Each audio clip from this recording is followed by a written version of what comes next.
biasa. Jadi menurut Anda, Sutrimo dibunuh itu konspirasi atau hanya spekulasi? Saya pikir spekulasi lah. Kalau konspirasi tingkat tinggi sudah bilang kan ada indikasi-indikasi yang sinkron gitu ya. Ada beberapa. Tapi kalau ini indikasi lah. Dan persoalan Sutrimo ini saya pikir bukan bentuk pengalian isu. Tapi justru kalau pengalian isu, Kompas termasuk yang mengalihkan isu ini kan dibesar-besarkan gitu. No, you're not. No, you're not.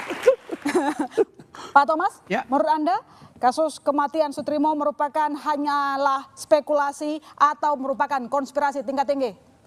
Tadi Pak Intelijen udah menjelaskan itu ya. Sepakat? Iya, saya setuju. Tapi kan yang saya heran juga kenapa awal-awal Badan Intelijen di Kejaksaan ya, Jampit itu, dia mengatakan bahwa siapa nama Febriano? Sutrimo. Bukan. Febriano itu bukan orang Kejaksaan. Tapi kemudian dianulir lagi oleh Jampit apa gitu, dia memang pegawai Kejaksaan. Ini juga sudah secara intelijen ada dugaan ya. Menurut saya bukan orang intelijen ya. Tapi begini, dan intelijen itu memang dulu juga kasus Munir ya, itu ada keterlibatan BIN ya. Tapi yang tertangkap hanya pelaku-pelaku di lapangan saja. Ya. Jadi ciri khas Intel yang berhasil, ketika dia bicara orang percaya, dia bingung Pak. Karena dia sendiri nggak percaya sama omongannya. Oke, baik, saya ke Pak Firman. Pak Firman, jadi sebenarnya Jangan percaya sama intelijen itu Pak ya. Pak Sutrimo itu ada kaitannya dalam kasus, pusaran kasus ex-Jampitsus atau hanya sekedar spekulasi saja? Ya, kalau membaca kematian janggal Pak Sutrimo dan konspirasi tingkat tinggi, saya rasa memang tidak ada kaitannya secara langsung ya, maupun tidak langsung dengan urusan kasus Pak Febri Diansah. Jadi menurut hemat saya, hard evidence ya, bukti yang nyata itu saja yang kita, daripada kita berspekulasi dan berprasangka-sangka. Oke. Karena prasangka itu bisa hangus kalau tidak didasarkan oleh suatu bukti. Oke, baik Pak Susno. Jadi sebenarnya ekshumasi hanya sekedar formalitas penyidikan atau memang polisi sudah mengantongi alat bukti dan juga calon tersangka? Alat bukti jelas sudah dikantongi karena sudah ditingkatkan menjadi penyidikan. Nah, untuk memperkuat alat bukti itu adalah hasil ekshumasi dan menambah alat bukti yang lain yang diinformasikan oleh masyarakat. Bu Aan menginformasikan bahwa jenazah Sutrimo diantar oleh Febrio ya. Kemudian bersama dia ada lagi 2 orang yang mengantar. Nah, siapa 2 orang ini? Apakah dari instansi mana? Kemudian pada saat dia ditelepon untuk kembali ke Jakarta, itu harus dicari teleponnya itu. Dan siapa yang menelpon? Siapa yang mentransfer duit untuk ongkosnya 5 juta? Dan siapa yang sudah menunggu? Tiket sudah dibelikan loh. Ada orang yang belikan tiketnya. Siapa yang sudah menunggu di stasiun Cilacap mana itu untuk dia naik kereta api itu Purwokerto ya, dan di situ sudah nunggu 2 orang yang jemput dia ke Jakarta. Nah, itu harus disidik semua supaya teka-teki yang kita buat ini tidak ada dusta di antara kita. Oke, baik, saya ke Bu Aan.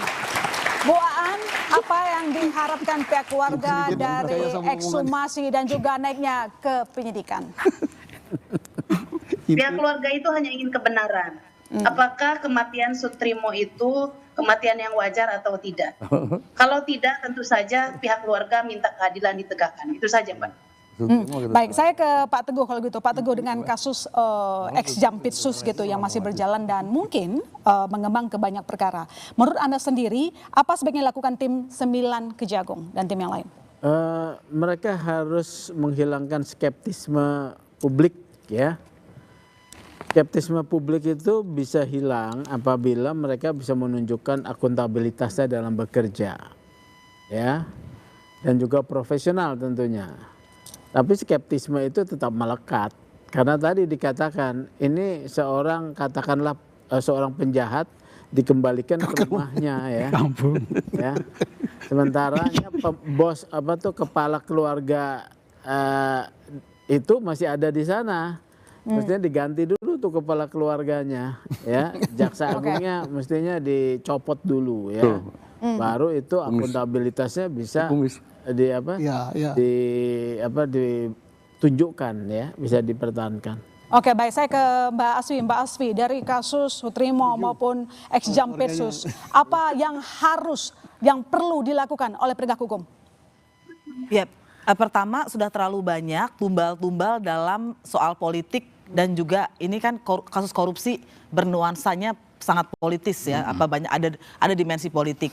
Jadi kalau kita lihat tadi dari keterangan kuasa hukum korban dan juga kalau memang dia hanya pekerja rumah tangga dan hanya tugasnya menjaga, emang kurang orang di Jakarta harus mendatangkan satu orang.